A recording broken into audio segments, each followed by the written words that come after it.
So concerning guidelines, we have many guidelines that are available to us in the field of urology and urologic oncology when you look at prostate cancer. The main ones that are used are the American Urologic Association guidelines, the AUA, the ASCO Ontario Cancer Guidelines, and then the NCCN, the National Comprehensive Cancer Center Network guidelines. When it comes to which guidelines are used, much of it is physician dependent and much of it is institutionally dependent, which is sort of the guiding light of decision making. The very interesting thing, though, that's happened over the last few years since all of these new drugs have come out, particularly in the metastatic castrate-resistant prostate cancer space, is that the guidelines have actually become very much aligned. Each of them do have some subtle differences, but not really from a treatment standpoint, but from an advising how the patient should be approached standpoint. As an example, ASCO guidelines talk about things that you shouldn't do in this group. For example, they talk about not using estromustine or not using TKI inhibitors in this group of patients. The ASCO guidelines also talk a little bit more about risk, benefit, and toxicity of some of the chemotherapeutic agents. So that's what sets the ASCO guidelines apart. When you look at the AUA guidelines for use primarily by urologists are broken down by case example. And they give 5 or 6 different case examples of when certain panels of drugs should be used in a specific setting and when certain drugs should not be used.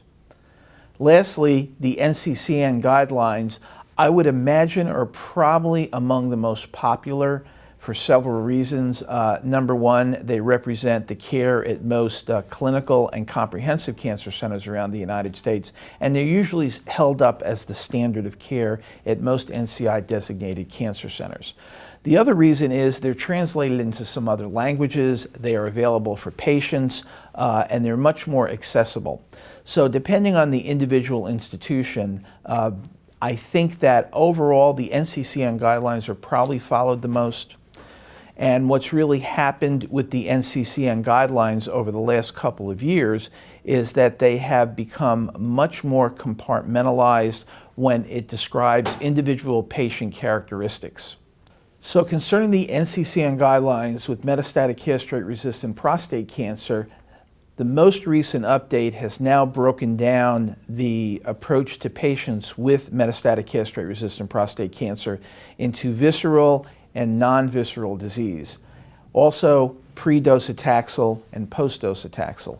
So why is this very important? Because it's really trying to send the message when we have these 5 or 6 new drugs out there for the patients with metastatic castrate-resistant prostate cancer, that the clinicians are very clear that certain drugs in certain settings, particularly the visceral versus non-visceral metastatic disease, are not appropriate. So for example, the main drugs in that area, patients who have liver disease, for example, should not get sipuleucel T as a treatment for CRPC.